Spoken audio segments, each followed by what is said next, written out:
Assalamualaikum warahmatullahi wabarakatuh. Kali ini aku menjelaskan tentang perkembangan pertumbuhan, perkembangbiakan makhluk hidup. Oke, sebelumnya perkenalkan namaku Yulinda Sari dengan NIM 8603038825 dari UT Salut Kalirejo. Pada tugas mata kuliah praktikum IPA di SD. Selamat menyaksikan. Oke, kita mulai dengan pengertian. Pengertian pertumbuhan adalah proses bertambahnya ukuran, volume, atau jumlah sel secara fisik atau kuantitatif yang bersifat irreversible atau tidak baik. Selanjutnya adalah perkembangan adalah proses menuju kedewasaan melalui penyempurnaan fungsi organ atau kualitatif. Selanjutnya, perkembangbiakan adalah atau reproduksi kemampuan makhluk hidup untuk menghasilkan keturunan baru guna mempertahankan jenisnya.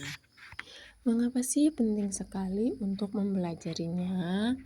Memahami perubahan yaitu agar dapat mengidentifikasi fase-fase kritis seperti pada masa pertumbuhan cepat ataupun juga pada saat masa reproduksi. Yang selanjutnya adalah strategi pendidikan, yaitu metode pengajaran dan lebih efektif karena disesuaikan dengan kapasitas kognitif dan emosional pada orang ataupun pelajar. Yang terakhir yaitu menjaga lingkungan. Menjaga lingkungan untuk mengantisipasi dampak perubahan lingkungan terhadap perkembangan untuk upaya pelestarian jangka panjang. Jadi sangat penting sekali ya teman-teman. Faktor apa saja sih yang mempengaruhi? Yang pertama adalah faktor genetik, yang kedua adalah faktor nutrisi, yang ketiga adalah faktor lingkungan, yang keempat adalah faktor stimulasi. Pertumbuhan pada tumbuhan, contohnya dari kacang hijau, biji kacang hijau yang pertama adalah ada perkecambahan. Tahap ini terjadi ketika biji mendapatkan kondisi yang sesuai dan biji menyerap air sehingga memecah lapisan perlindungannya. Yang selanjutnya adalah pertumbuhan vegetatif. Setelah kecambah tumbuh, kini memasuki fase pertumbuhan vegetatif dan juga tumbuh mengalami peningkatan ukuran. Yang selanjutnya adalah pertumbuhan generatif. Tahap ini merupakan fase ketika pertumbuhan mencapai kematangan dan mulai menghasilkan organ reproduksi yang disebut bunga.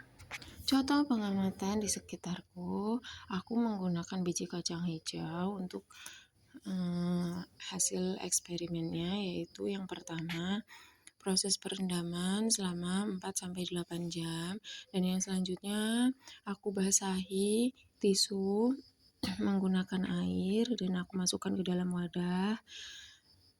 Aku diamkan dulu di tempat yang berada cahayanya baik. Selanjutnya adalah hari pertama, dia mulai memunculkan batangnya. Terus di hari ketiga, batang lebih panjang dan tambah akar. Terus di hari keempat, ukuran lebih panjang 7-8 cm dan tambah daun. Yang hari kelima makin besar, daunnya makin lebih terlihat. Yang selanjutnya adalah pertumbuhan, perkembangan, dan perkembangbiakan pada manusia. Yang pertama yaitu bayi bertumbuh secara fisik dan juga belajar tahap dasar dalam fungsi tubuh. Yang kedua, anak-anak, tubuh mulai tumbuh tinggi dan juga belajar mengetahui dasar hidup. Yang ketiga adalah remaja, berkembang secara fisik atau pubertas dan dalam mental juga pengetahuan. Yang keempat atau yang terakhir yaitu dewasa, sudah matang dalam segala fungsi tubuh dan juga mengolah emosional. Ini adalah hasil pengamatanku, yaitu yang pertama, bayi dari 0 sampai 1 tahun, yang kedua adalah fase anak-anak atau prasekolah sampai dengan sekolah, terus selanjutnya adalah masa dewasa, yaitu sekitar umur 18 tahun sampai 35 tahun. Itu adalah fase memasuki usia kematangan. Lalu ada pertumbuhan, perkembangan, dan perkembangbiakan pada hewan, yaitu mulai dari telur pada hewan ovarium, zigot, berkembang menjadi embrio di dalam telur, dikarenakan tumbuh induk hingga menetas. Selanjutnya menetas, proses telurnya anak hewan, unggas, reptil, serangga dari cangkang telur setelah masa pengamatan biasanya berlangsung 21 hari untuk ayam.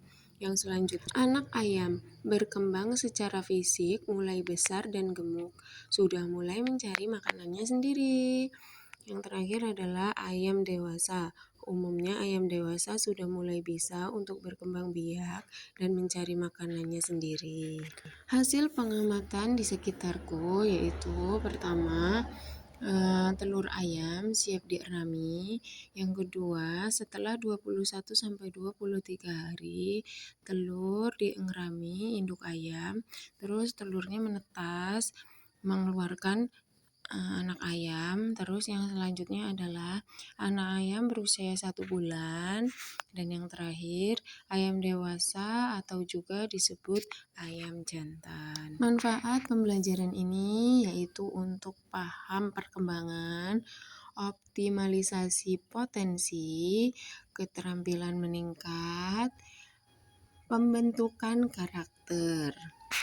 Kesimpulan dari semua materi ini adalah tumbuh kembang makhluk hidup adalah proses alami yang membuat setiap makhluk berubah dan berkembang seiring waktu.